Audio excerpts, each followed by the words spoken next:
Good morning. आज का class है इंग्लिश ग्रामर का क्लास और इस क्लास में हम लोग पढ़ेंगे कि how to improve our English knowledge. तो आइए देखते हैं इंग्लिश ग्रामर है क्या। It is a complete book of English knowledge.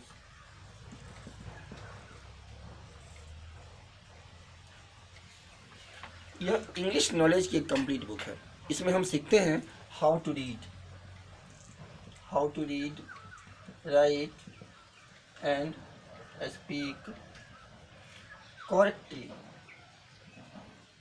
In English. हम ये देखते हैं कि इंग्लिश जो लैंग्वेज है वह कैसे कैसे हम बोल सकते हैं, कैसे कैसे लिख सकते हैं और कैसे कैसे उसको पढ़ सकते हैं, वो भी बिल्कुल करेक्शन के साथ, करेक्टली। तो इसके लिए हमको कुछ रूल्स वगैरह जानने पड़ते हैं। तो सबसे पहले हम ये जो कि बेसिक क्लास है हमारा, तो इसमें हम आपको ये बताएंगे कि इंग्लिश ग्रामर जो है वो कितने वर्गों में बांटा गया है, उसका यूज़ कहाँ कहाँ करते हैं, कैसे कैसे करते हैं, और ये लैंग्वेज जो है ये लैंग्वेज क्या होता है। तो सबसे पहले हम बताएंगे कि इंग्लिश ग्रामर को बांटा कितने भागों में गया है। इसके 5 भाग होते हैं। हर चीज़ का हम लोग 2 क्लासिफिकेशन करते हैं, क्योंकि बहुत पहले से हमारी सभ्यता, हमारी संस्कृति चली आ रही है। तो हर चीज़ का सबसे पहला होता है ट्रेडिशनल क्लासिफिकेशन, और अब साइंटिफिक युग आ गया है तो अब हम लोग उसको मॉडर्न क्लासिफिकेशन भी कर देते हैं हर चीज़ का। तो ग्रामर का सबसे पहले ट्रेडिशनल, ये जो हम अभी आपको बताने जा रहे हैं ये हमारा है ट्रेडिशनल क्लासिफिकेशन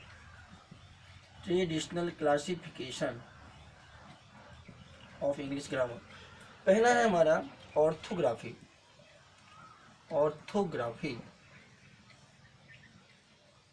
दूसरा है इटिमोलॉजी। तीसरा है सिंटैक्स। चौथा है पंक्चुएशन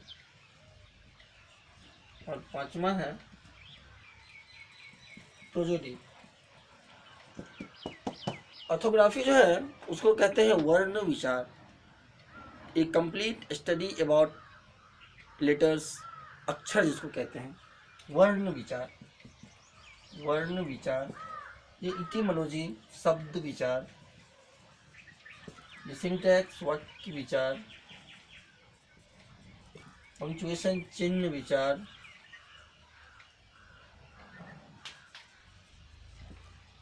और ये है छंद विचार, पैसेज, टॉपिक। इसमें हम टॉपिक के बारे में, पैसेज के बारे में पढ़ते हैं।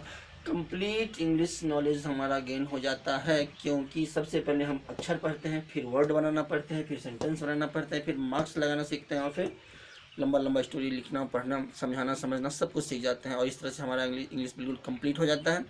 तो हम इंग्लिश को इस तरह से ना देखें कि ये कोई ऐसा लैंग्वेज है, बहुत भारी भरकम लैंग्वेज है, बोल नहीं पाएंगे, समझ नहीं पाएंगे, ऐसा कुछ भी नहीं है। ये हमारा सेकेंड मतलब अपॉर्चुनिटी का एक मीडियम है कि बिना इंग्लिश नॉलेज के हर स्टूडेंट को अधूरा माना जाता है। इसलिए आप अपने आप को इम्प्रूव करने की कोशिश करें।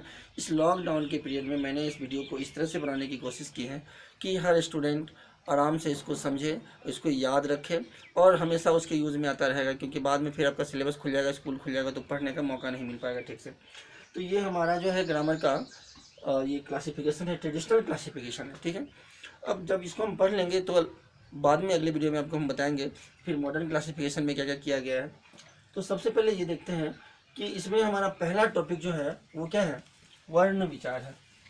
तो वर्ण विचार में आप लोग नोट करते जाइए, या हो सकता है कि इसको जब आप चलाएंगे अपने मोबाइल पे तो पॉज करके भी आप नोट कर सकते हैं, क्योंकि मोबाइल में ही मत रखना है, इसको नोट करते रहना, लिखते रहना, पढ़ते रहना, याद करते रहना, तो दिमाग में रहेगा। मोबाइल में रखने की चीज़ नहीं है ये।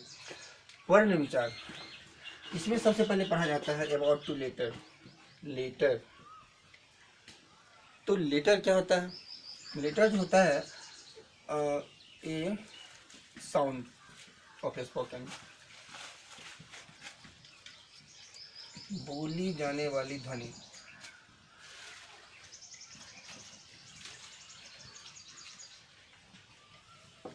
साउंड ऑफ स्पोकन, ये बोली जाने वाली ध्वनि है।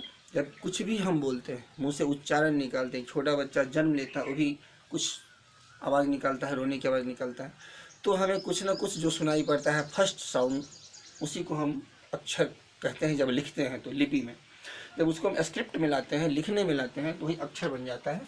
इस साउंड ऑफ स्पोकन। और यह दो प्रकार का होता है। लेटर जो है दो प्रकार का होता है, एक होता है वॉवेल और दूसरा होता है कॉन्सोनेंट। एक होता है वॉवेल और दूसरा होता है कॉन्सोनेंट। अब वॉवेल और कॉन्सोनेंट में क्या होता है तो देखिए, वॉवेल जो है वो 5 है, A, B, C, A, E, I, O, U, ये 5 जो है ये हमारा वॉवेल है। और कॉन्सोनेंट, कॉन्सोनेंट जो है ये बी से लेकर के इस पांचों को छोड़ के जेड तक, ठीक है। तो इसकी संख्या 5 होती है और इसकी संख्या 21 होती है। इसकी विशेषता क्या है? नॉट डिवाइडिंग, नॉट डिवाइडिंग, ये डिवाइड नहीं होता है, इसको हम तोड़ नहीं सकते, अलग अलग खंड में बांट नहीं सकते। और ये सेल्फ प्रोनाउंस्ड होता है, सेल्फ प्रोनाउंस्ड, प्रोनाउंस्ड मतलब स्व उच्चारित, इसका उच्चारण अपने आप होता है। जैसे ए, तो शुरू से लेके लास्ट तक सिर्फ ए ही सुनाई पड़ता है। ई, शुरू से लेके अंत तक सिर्फ ई ही सुनाई पड़ता है। लेकिन कॉन्सोनेंट जो है यह pronounced, pronounced with the help of vowel।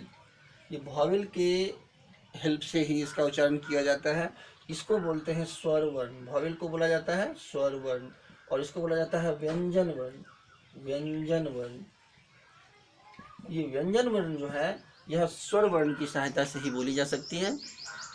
For example के, पी, डब्लू, etc। अब देखिए के में क्या है, शुरू में क सुनाई देता है, बाद में ए सुनाई देता है, इसलिए दो अक्षर के मिलने से बना है। पी पहले प सुनाई देता है, फिर ई सुनाई देता है, दो अक्षर के मिलने से बना है। इसी तरह का जो है जो लेटर होता है उसको हम कॉन्सोनेंट बोलते हैं। तो कॉन्सोनेंट की संख्या 21 है और वॉवेल की संख्या 5 है। और इस टोटल को मिला करके हमारा क्या बनता है, अगला पॉइंट जो है वो है हमारा अल्फ़ाबेट। अल्फ़ाबेट, ये अल्फ़ाबेट जो है जिसको हम लोग बोलते हैं वर्णमाला, वर्णमाला। A systematic group of letters A to Z. A to Z का जो एक चेन होता है उसी को हम बोलते हैं वर्णमाला, अल्फ़ाबेट। और इसमें टोटल 26 लेटर्स होते हैं। इंग्लिश अल्फ़ा में how many letters are in alphabet, English alphabet? There are 26 complete letters in English alphabet. आज आपका फर्स्ट एंड बेसिकल क्लास जो है यह सिर्फ वर्ण विचार, आपका वर्ण विचार में इतना ही पढ़ना पड़ता है। अब इसके बहुत सारे यूजेज हैं जो हम ट्रांसलेशन के थ्रू जानेंगे। तो ये यूनिट 1 का चैप्टर 1 हुआ, यूनिट 1 का चैप्टर 1 हुआ। आप इसे नोट कर सकते हैं, थोड़ा इसको अपने कॉमन सेंस में ला सकते हैं। एकदम छोटा छोटा वीडियो मैं आपको दूंगा ताकि उसको पढ़ने में समझने में इंटरेस्ट मिले और कोई बोरिंग ना हो। तो सबसे पहले इसको अच्छे तरह से समझ लीजिएगा। इसके बाद इसमें एक छोटा सा टॉपिक होता है आर्टिकल। आर्टिकल क्या होता है कि आर्टिकल जो होता है, मैं ऊपर लिखता हूँ इसको।